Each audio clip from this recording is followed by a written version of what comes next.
Good evening po mga kababayan, ma'am sir. This is Jam, the Filipino channel ang inyong pong lingkod. So today is July 22, 2026 at tayo ngayon ay nandito sa may Robinson Cyber Gate. Dito yan sa may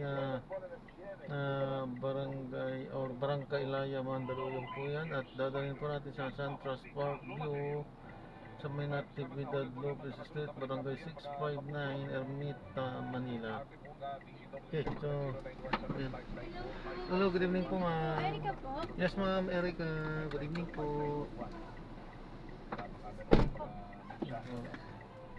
Lalo po yung mga nakaranas ng 36 minutes at 9:36 p.m. This route is toll-free. Dahil nga po sa unang araw ng transport strike na natutong Manibela. Hindi pababa sa 2,000 na drivers sa National Capital Region o NCR ang lumahok. Nagigil pasada ng grupong Manibela ngayong araw ay kay Parang Balbuena ang chairperson ng Manibela bukod sa mga super ng Chikma. Nakiisa rin sa kanilang pagkino sa iba pang sektor ng transportasyon dahil ng driver ng taxi at NCR at motorcycle riders. Samantala mag-ayang komisyon ng grupong Manibela sa Land Transportation Franchising and Regulatory Board of LTFRB para sa taas masahe. Dalawang petisyon ang kanilang ihahain. Una, ang petisyon para magtatanggal ng suspensyon sa aprobado ng pisong fare increase. At ang pangalawa ay ang panibagong dagdag na pisong taas masahe. Yan. Nanindigan ang grupo ng unang aksyon ng pamahalaan sa pagkunin ng pagtaas ng presyo ng produktong petrolyo. At kaugnay po rito tayo po ay makibalita at nakatutok nga po ang pamunuan ng NCRPO. Dito po sa unang araw ng transport strike, nasa ating linya na po si Police Major Diesel Asilo, ang tagapagsalita po ng NCRPO. Magandang gabi po, Major Asilo ma'am. Welcome po rin sa Double P Insider. Yes po, Sir Carlo. Magandang gabi po. Kumusta po ang monitoring ng NCRPO sa unang araw ng transport strike ng grupong Manibela? Yes po, sa kabuuan po naging mapayapa naman po at maayos yung naging transport strike dito sa ating NCR. Matay po sa ating monitoring.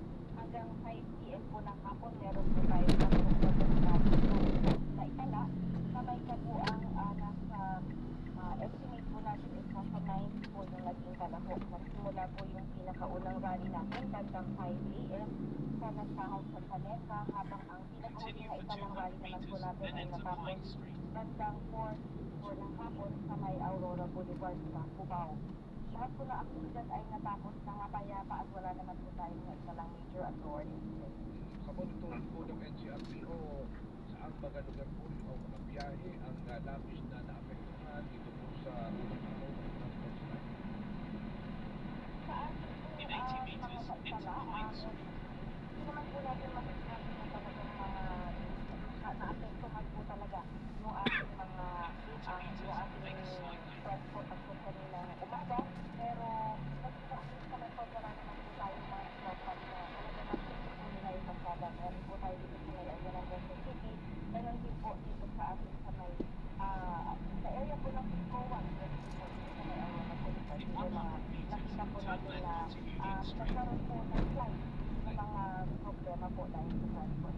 Ito kasi ng strike na naapektuhan hindi na paralisa. Hindi na paralisa ang pampublikong transportasyon. Yes po, wala naman po tayong naitala na major disruption sa pagkangatanggali po ng transport natin sa buong NCR. Dito po sa mga nakapagyan na apektuhan, ano po ang mga naging hakbang? In 80 meters, turn left onto Madison Street. NCRPO, naglalabas po ba ng mga sabi natin rin sa karin, ganyan? Naging secondary na lamang po yung ating ang PNP, ang NCRPO, since meron po tayong mga ibang sinubukan, saka at sabay po tayo na kailangan man po ng MMDA or ng isa natin partner agencies, meron din po ng mga LGU para po sa ating tulong. Kumbaga po, naging ano na lamang tayo, back up lamang po tayo kung sila kailangan po nila ng dagdag. Then keep left at the Bukas po ay pagpapatuloy pa. Meron pang second round, ikalawang araw. Ano po ang mensahe ng pamunuan ng NCRPO, lalo na pahayag pa doon sa mga grupo ng transportasyon na nakikiayon doon sa kanilang pagkilos? Syempre po, kami naman po sa NCRPO ay sinusuportahan po yung kanilang karapatan na magpahayag po ng kanilang mga gustong iparating sa ating gobyerno. Ang panawagan lamang po namin ay gawin po sana nila ng mapayapa at ng maayos po yung kanilang mga gagawing pagsusuport. At syempre, mula yung ating mga commuters, unawain po natin yung mga ipinaglalaban po nitong ating mga kasamahan sa Manila. At syempre, give and take lamang po yan. Kung halimbawa po na meron po silang gustong panawagan, pagbigyan po turn natin right sila. onto Peter At Toomer hindi naman Street. po ay ginagawa nila ng maayos, ng mapayapa.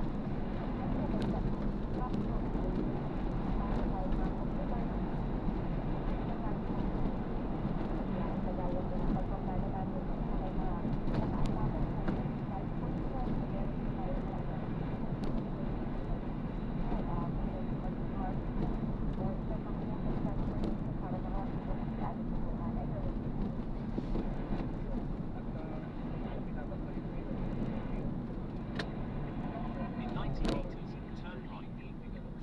Bigla nagkaroon ng tension kanina.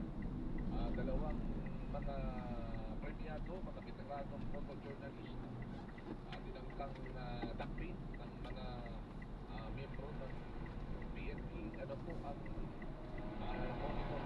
monitor ng NCRPO sa In 100 meters, merge left onto Opo, una po EDSA. sa lahat na unawa po namin yung syempre naging reaksyon po ng publiko matapos pong lumabas yung video sa social media kung saan po nakikita po natin yung mga nangyayari dyan sa may area po ng Pasay. In 80 Ngayon po lang meters, po, merge talagang left. tandaan na ang isang tipo o isang anggulo ng isang pangyayari ay pwede makita ng iba't ibang kumbaga iba't ibang interpretasyon po sa ating lahat.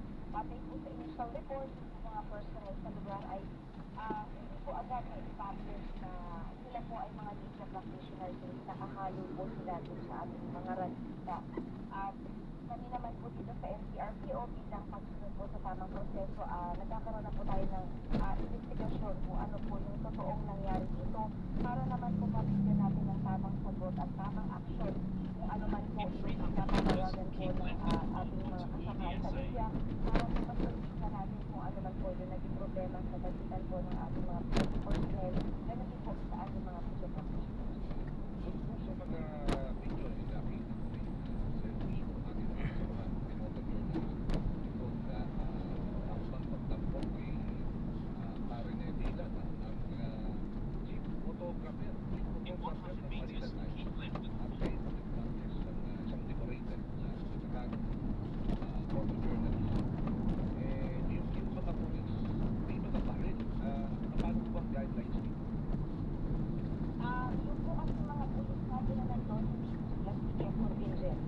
Unlike po yung ating mga humarang po doon sa ating mga personnel, ay sa mga nagrarally na mga naka-shield, na may mga dala po ng mga person, yung po yung mga wala po silang dalang armas. So kung nandito sa ating, yung po may mga baril, ay hindi po sila part po sa CF contingent na kumbaga nag-aarang po doon sa ating mga resistance. Sila po ay part ng area po sila, kaya kung meron silang mga side arms o may mga firearms po sila, dala po nila yung kanila mga mission firearms. Pero hindi po ibig sabihin no, na yun po ay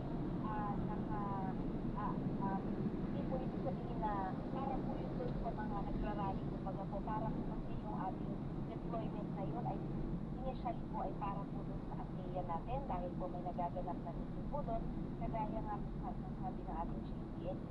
Siyempre po gusto natin pag may gusto tayo, maayos natin po silang maiestima. Kumbaga, kung rally na naganap na naasahan ay siyempre hindi po maganda para sa image po ng ating bansa. So, sinisecure lamang po natin kung nagaganap na meeting doon sa area, kaya po natin yung ating mga security at yung ating mga Kaya pala, ibig sabihin ibang team ng mga pulis ito. Ngayon may mga baril sila.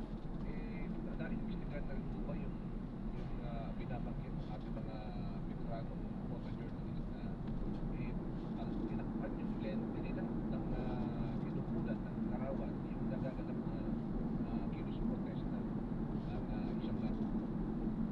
Kasama Yes po po, ba? po, kasama po yan sa ating ginagawang investigasyon, yung kinukuha po natin yung kumpletong facts and In circumstances po 300 nung meters, nangyari. turn right So, off the ramp. maglalabas naman po kami ng statement kung ano po ang naging resulta po ng investigasyon na ito ng Southern Police. Kaya lang, sabi ko parang napaka-imposibleng hindi makilala ng mga pulis, yung mga bata, mga pulis yung na-deploy doon.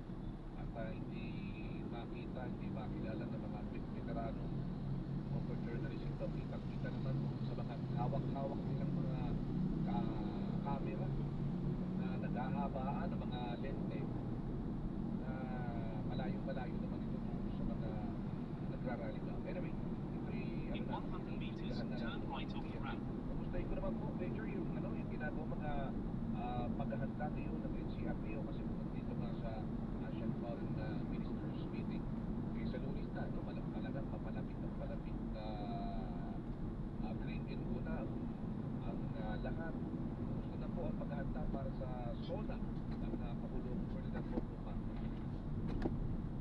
Continue on EDSA for 2 kilometers. Preparasyon, so hinihintay na lamang po natin yung D-Day. Magkakaroon po tayo ng walkthrough sa mga susunod na araw para po dun sa mga areas of engagement po natin dito sa area ng Quezon City. Ang NCRPO po kasama ng ating mga maraming regions ay naghanda na po ng ating mga personnel para po sa i-deploy yung ating CDM contingent na i-deploy natin hindi lamang po sa area ng Batangan Complex, maging sa iba pang areas na posible po na magkaroon ng mga pagtitipon or mga kilos protesta. Kasama po sa mahigit 21,000 nating inihanda na PNP personnel, ay yun din po yung mga magbabantay po sa ating mga community. Siyempre, hindi naman po natin pababayaan ang ating mga communities na maiiwan kung walang bantay ng mga PNP personnel. Kumbaga, yung mahigit 20,000 po ay kasama po yung mga anti-criminality operations natin, yung mga magpapatrolya, mga checkpoints. So lahat po sa araw na yan ay makikituro po ang ating mga kababayan na lahat po ay makakasaya. Ibig bang sabihin nito, Major, araw pa lang ng linggo magsisimula na yung deployment ng ilang mga membro ng PNP? As early as Saturday po, magkakaroon na po tayo ng skeleton deployment para po sa ibang mga areas. Ang NCRPO po ay magtataas sa aming full alert ng 5 PM po ng Friday para ensure po na ang ating mga PNP personnel, ganun din po yung ating resources ay intact at kung kailangan po ng agarang deployment ay agad-agad po natin ginagawa. Anong alerto po ang ating ipatutupad simula po sa Biyernes ng hapon? By 5 PM po ng Friday ay full alert status na po ang NCRPO. Keep left and continue straight. Yung sabihin po ng pagpapatupad ng suspension ng permit to carry firearms outside of residence, kasama na po ito. Magpapatupad po ng ating suspension ng permit to carry ay sa araw po ng Okay. Meron pa po kayong mahalagang mensahe, lalo-lalo na kung sa mga organizer, mga leader, kabilang po sa mga magsasagawa ng mga pagkilos ng mga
sama-sama po tayo magtutulungan, makakapit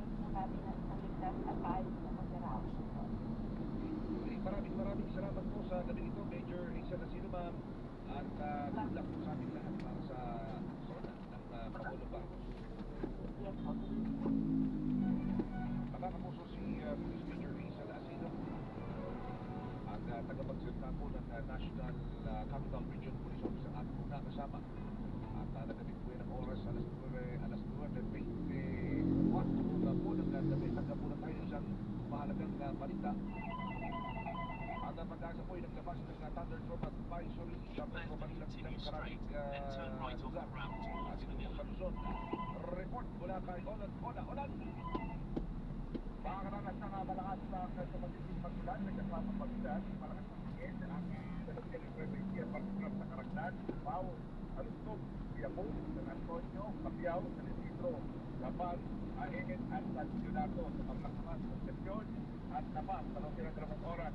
Ang kumpara kondisyon ng panahon ay nararanasan na ngayon sa Metro Manila, particular sa Quezon City, Caloocan, Valenzuela, Malabon, Nabotas at Turn right off the route Mula ka naman towards sa San Manila. Monte, Magulos, Mahugong, Bulacan, Banto, May Kawayan, Marilao, Bukawi, Santa Maria, Balagtas, Igisto, Pulilan, at Natin, Magpagat ng Kapalit, sa Batangas, sa Natulog, Laurel, Malayan, sa Tuwing, Bawan, Batangas, Nakabigyan naman sa mga Pagalianes, Alfonso, Vices, Tagaytay, at Ilang, Into at White Coast Pagalianes, Lane, ang heading akyat sa 200 oras ng mga metres. Keep right kaapekto at the sa mga fort towards kalapit Manila. na lugar. Pinag-iingat ng dahil sa malakas na pagkat ng posibleng pagtulog ng gas flood at landslide. Ako si Onan ng CNA, Superradyo ng Sino, may balitang totoo. Insider, kasama si Carlo Mateo. Maraming salamat sa Onan Bonan. Napakalaga po ng balitang yan, lalo-lalo po sa mga nasa low-lying areas, mga ilog, ha? Siyempre ng mga bahay na nakatayo, ingat-ingat po tayo. Yung mga madalas binabaha. Triple, ingat po tayo ngayong gabi mga kapuso. May nakataas palang thunderstorm. Dito sa Metro Manila at mga karating lugar mga kapuso. Oras po natin, alas 9:25 na po ng gabi. Nawa na po natin ang news na po. Double B Insider, kasama si Carlo Mateo. DCWB, Balita Totoo.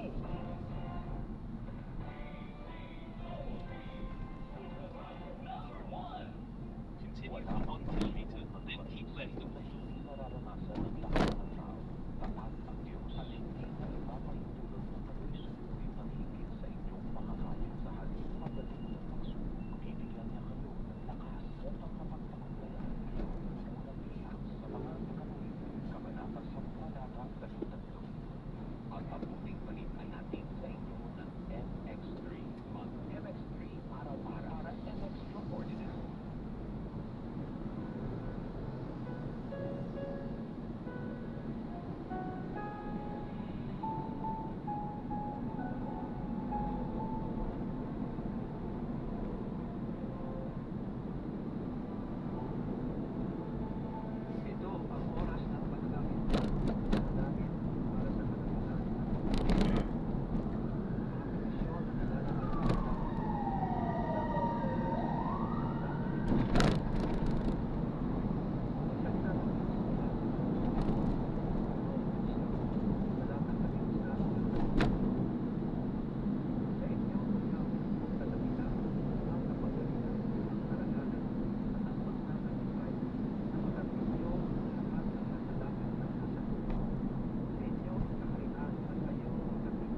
then at the second traffic light, turn left. Naitala ng Philippine Institute of Volcanology and Seismology of Ilocos kaninang hapon. Double B Insider kasama si Carlo Mateo.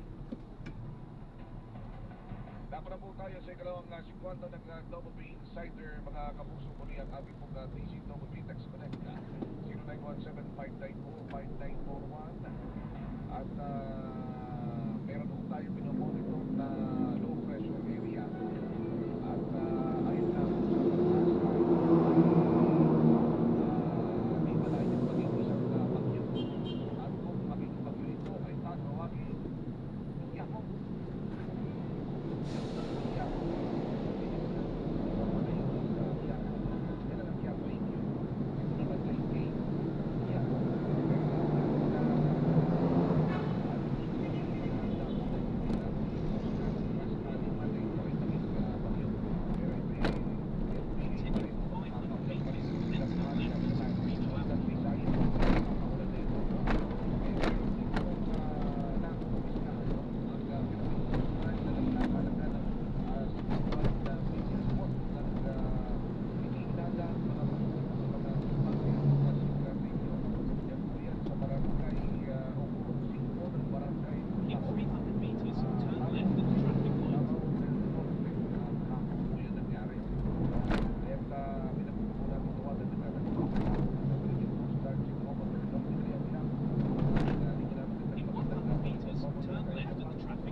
Nakapag-confiscate po tayo ng halos 2,038 master cases ng hinihinala mga smuggled cigarettes na nagkakahalaga po ng halos 61 milyon.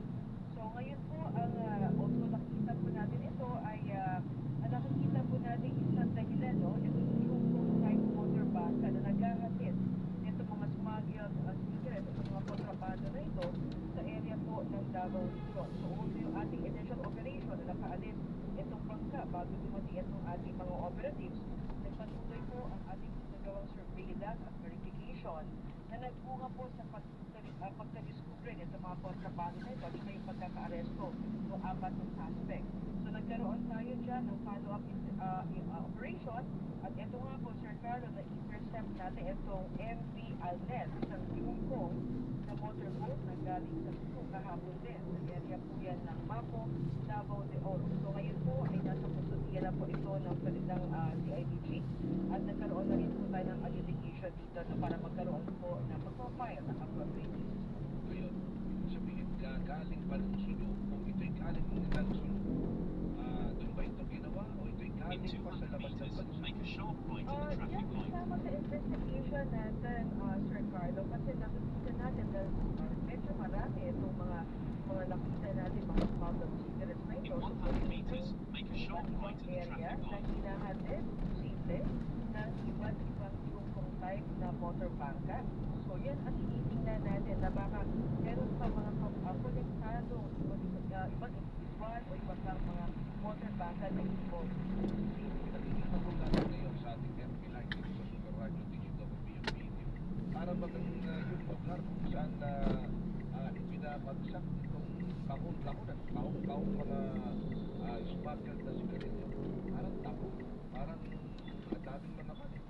Ano ba ito, mga puno, hindi naman siya parang isang In isip na 300 meters, turn Yes, left, hindi then siya turn port, right. a coastal area yan siya, Sir Carlo, pero yun nga, through the intelligence information na natanggap natin, kaya na-discover natin itong mga pinaglagyan ng mga libo-libong master cases ng mga smuggled cigarettes. doon sa mga paunang investigasyon, mga ilang beses na daw ito nakapag-operate ng ganito karami. we are still checking on that, Sir Carlo, pero nakikita natin mukhang bago ang mga inilagay dito ng mga sigarilyo. No? So siguro, titignan natin kung sige mga ilang araw bago natin na-discover ito. So parte naman yan sa sinasagawa natin investigation ngayon. Yung mga nahuli, ito yung paano yung In 90 operator meters, ng turn left. Jungkook, yung motorboat. Yes, tama kayo dyan. Sir Carlo, nakita na natin itong tungkong na motorboat. Although, yung nakita natin is wala ng kargamento ang laman ng barko na ito. At siguro naman ito mga suspect na magbigay ng mga dokumento. So, ito pong 4 na individual ay kasama po ngayon sa ating iniimbestigahan. Yun ang congratulations sa Philippine Coast Guard, ganun din sa PNP-CIDG sa mga operasyon dito. Ay dako na po tayo dito sa ginagawa natin mga paghahanda. Itong LPA kalakihan nila nagpapaulan daw sa iyang bahagi ng Visayas. Kamusta na po ang Turn right into Jet Philippine Coast Guard Street. dito? At ano na yung mga ginagawang paghahanda. Lalo na kapatid ko ay mula LPA ay naging bagyo na binabagit ng pag-asa. Posible In na 300 maapektuhan meters, medyo turn bilang right ang onto bahagi D. Romuald A. hanggang Senior sa Street. hilagang Luzon. Itong sakaling maging bagyo ay tatawagin Tiako. Yes, tama kayo, Sir Carlo. Bukod sa pagbabantay sa itong LPA, nakikita rin natin na posibleng abang contributing itong southwest zone o yung habagat o sa pagbibigay na ulan o posibleng pagulan sa iba't ibang area. So ngayon po, nagbigay na rin po ng direktiba ang ating commandant na si Admiral Rodrigo Gabano. We are now activating itong ating mga deployable response group, ensuring po na lahat ng ating mga floating and air assets are now in operational status. Kasama rin po ang ating mga radio equipment. Patuloy na rin po ang ating mga magsisa, mga coastal communities po natin na huwag po magdalayan kung masama po ang panahon. At palagi po makikinig sa mga balita regarding sa mga weather updates. Kasama rin po ang pagpapaalala sa kanila na palagi po talaga magdadala ng mga life-saving na mga equipment. Katulad po ng mga life jacket, mga transistor radio, at yun po aming advice na palagi po magpaalam or magsabi sa kanilang mga barangay para ma-monitor po ang kanilang movement. Ngayon po sa parte ng Philippine Coast Guard ay ating po pinapaigting ang pagsasagawa ng vessel safety enforcement inspection kasama yung pre-departure inspection sa lahat po ng barko and even yung mga motorboats na nagsasakay po ng mga pasahero para masigurado po ang kanilang kaligtasan.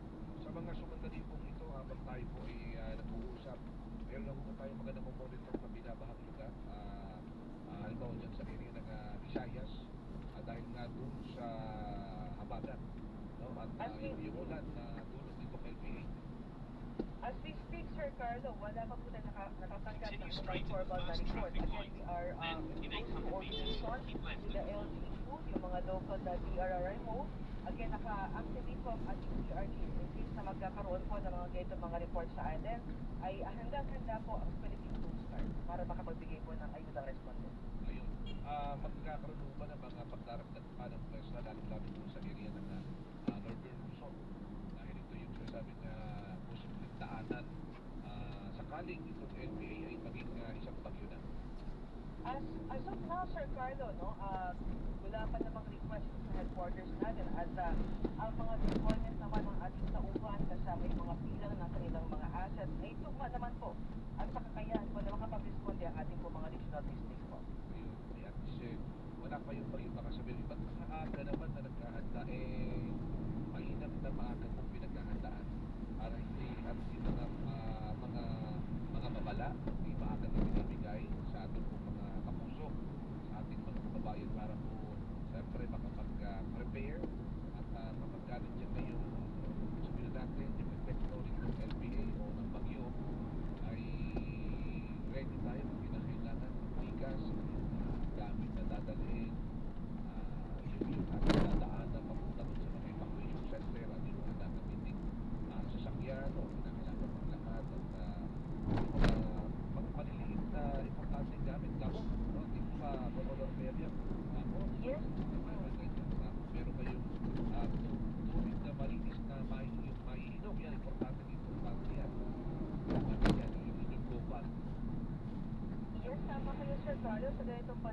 talaga napakahalaga yung maagang paghahanda, no? In 200 At saka yung meters, pagtataas keep po left talaga at ng mga 4 motor to bangka Trinidad nila, Lopez no? Street. In case na magiging bagyo ito, yun naman po ang ating palaging paalala na kasi iniiwasan natin na kung saan katagdagan po ng pagdaan ng bagyo ay doon pa lang po tayo nag-aakyat ng ating mga motor bangka. So again, it will be compromising yung safety ng ating po mga kababayan. So yan po ang kasama rin po sa ating paalala. Mag-proactive po. Again, we are monitoring naman po itong pagpasok nitong LTA na to sa ating pong AOR. So kasama po yan sa ating mga reminders sa ating mga pong pagpasok. Muli, maraming salamat po sa pagkakataon nito, Commodore Nomi Kayariablam at In mabuhay po 100 kayo at meters, turn right. Yes, mabuhay din po kayo sa Sando at magandang gabi. Mga kapuso si Commodore Nomi Kayariablam ang tagapagsalita po ng Philippine Coast Guard at nakasama. Oras po natin, alas 9:40 na po ng gabi.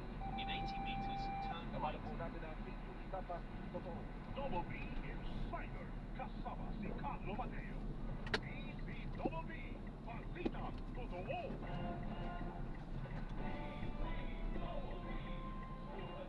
Mga kapuso, si Weng de la Peña po ito. Tuloy-tuloy lang ang aming paglilingkod po on air at online upang lahat ng dapat niyong malaman tungkol sa kaganapan sa ating bayan ay agad niyong nalalaman. Nang buo sa detalye at buo sa katotohanan ng Super Radio DZBB ay walang hinihilingan, walang pinoprotektahan. Doon In 90 meters, you will arrive at your destination.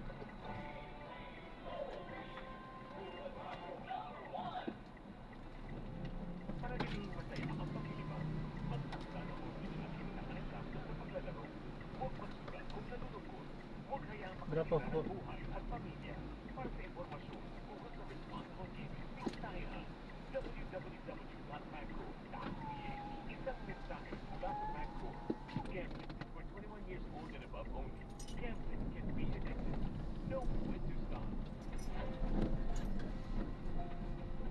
Upang labanan ang pagdami ng mga illegal na online gaming site, inilunsad ng Password ang Password Guarantee website na naglalaman ng listahan ng mga lehitimong gaming provider. Ayon kay Backdoor Chairman at CEO Alejandro Tenco, layunin Nga ng po. bagong platform na magbigay ng malinaw at pagkakatiwalaang Ingat po. gabay para sa mga magdadaan. God bless po. Double check na habit po, Marami ma'am. ang mga pekeng online gaming platform. Matungo sa www.password.ph. Okay po, ma'am. Thank you po. Para sa listahan ng mga lehitimong platform na nasa ilalim ng regulasyon ng PAGCOR, paalaala ni Tenco, ang mga illegal online gaming site ay nagtutulot ng panganib at sumisira ng tiwala ng publiko dahilan para mawala ng mga kita ang gobyerno. Passenger is sharing their location. DZBB, walang iwanan sa pagbabalita ng tama at totoo. Sa ika-27 ng buwang kasalukuyan, tumutok sa isa na namang Yan, special na-drop na coverage natin. ng Maraming salamat po sa panonood hanggang sa muli. Turn right onto Ingat po at God bless. Paalam po muna po sa mga talaga.